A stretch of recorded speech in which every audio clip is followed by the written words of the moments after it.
नमस्कार, मी Supriya. Recipes bye Supriya मध्ये आपल्या सगळ्यांचं स्वागत आहे. मावा कुल्फी करण्यासाठी या ठिकाणी सगळ्यात अगोदर 1 लिटर दूध जे आहे ते कढईमध्ये घालून घेतलेलं आहे. हे दूध आपल्याला उकळवून घ्यायचं आहे. या ठिकाणी दूध जे आहे ते व्यवस्थित उकळलेलं आहे. आता यातलं साधारणतः पाव वाटी आपल्याला दूध जे आहे ते साइडला काढून ठेवायचं आहे. आता कढईमध्ये जे दूध आहे ते आपल्याला व्यवस्थित आटवून घ्यायचं आहे. अर्धा लिटर होईपर्यंत हे दूध जे आहे ते आपल्याला आटवून घ्यायचं आहे. दूध या ठिकाणी व्यवस्थित आटलेलं आहे. आता यामध्ये आपल्याला ड्रायफ्रूटची बनवलेली पूड जी आहे ती साधारणतः 3 चमचे घालून घ्यायची आहे. ही पूड बनवण्यासाठी मी या ठिकाणी 10 ते 12 काजू, 10 ते 12 बदाम आणि 5 ते 6 पिस्ते यांचा वापर केलेला आहे.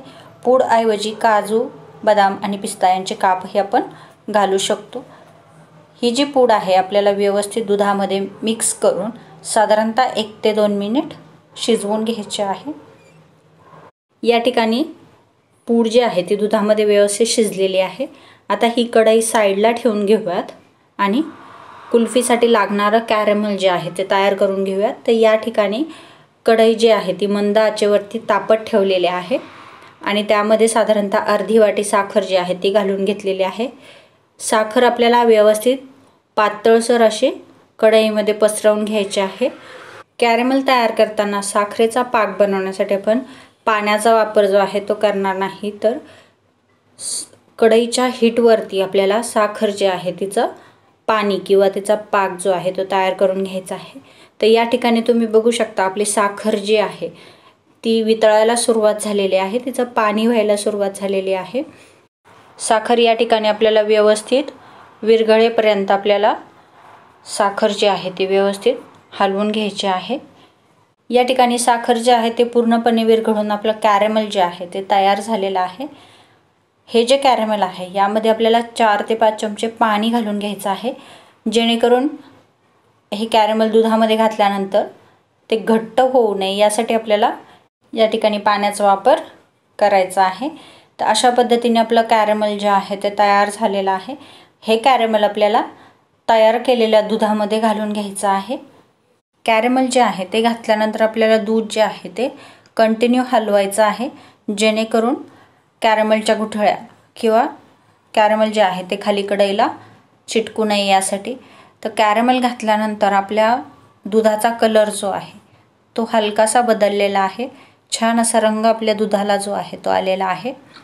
तर या ठिकाणी दुधाला उकळी येईपर्यंत आपण या ठिकाणी मिल्क पावडर आणि कॉर्नफ्लॉवर, पाव चमचा कॉर्नफ्लॉवर आणि 15 ग्रॅम मिल्क पावडर या ठिकाणी घेऊन व्यवस्थित मिक्स करून घ्यायचं आहे.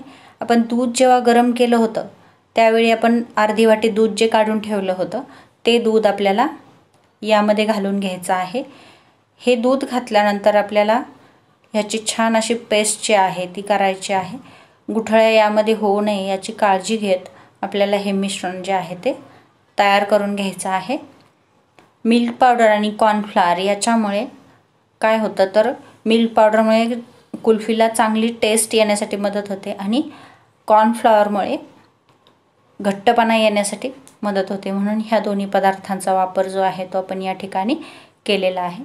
तर हे तयार झालेलं मिश्रण जे आहे ते आपल्याला उकळी आलेल्या दुधामध्ये घालून घ्यायचं आहे आणि साधारणतः अर्धा मिनिट हे कंटिन्यू हलवायचं आहे. हे जे मिश्रण आहे यामध्ये आपण मिल्क पावडर आणि कॉर्नफ्लॉवर घातल्यामुळे ह्या मिश्रणाला आपल्याला पुन्हा एकदा शिजवून घ्यायचं आहे. साधारणतः 1 ते 2 मिनिट आपण हे मिश्रण जे आहे ते शिजवून घ्यायचं आहे. त्यानंतर यामध्ये पाव चमचा वेलची पावडर घालून घ्यायची आहे आणि या ठिकाणी 4 ते 5 ड्रॉप व्हॅनिला एसेन्सचे घालून घ्यायचे आहे.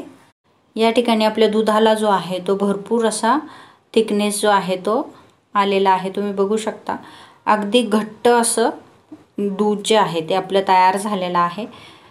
तर हे सगळे पदार्थ जे आपण वापरले यामुळे आपल्या कुल्फीला छान असा रंग, टेस्ट आणि थिकनेसपणा जो आहे तो आलेला आहे.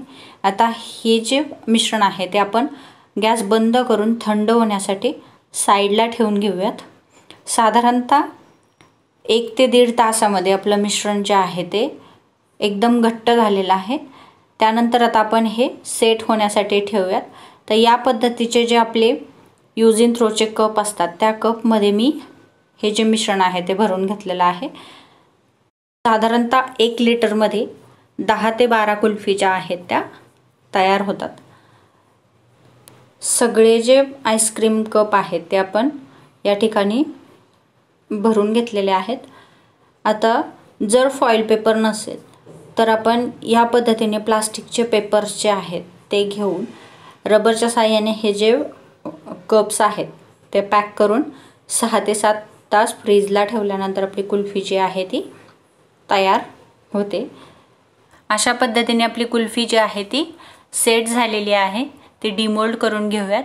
डिमोल्ड करण्यासाठी व्हिडिओमध्ये दाखवलेल्या पद्धतीने आपल्याला कुल्फी जी आहे ती डिमोल्ड करून घ्यायची आहे. तर कुठल्याही प्रकारच्या मोल्डचा वापर न करता आपण घरगुती पद्धतीने परफेक्ट अशी कुल्फी जी आहे ती या ठिकाणी तयार केलेली आहे.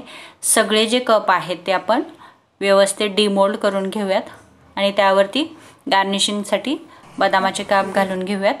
अशा पद्धतीने आपली परफेक्ट अशी मावा कुल्फी जी आहे ती तयार झालेली आहे. आजची आपली रेसिपी आवडली असेल तर नक्की करून बघा. लाईक, शेअर, सबस्क्राईब करायला विसरू नका. पुन्हा भेटूयात आपल्या नवीन रेसिपी सोबत. धन्यवाद.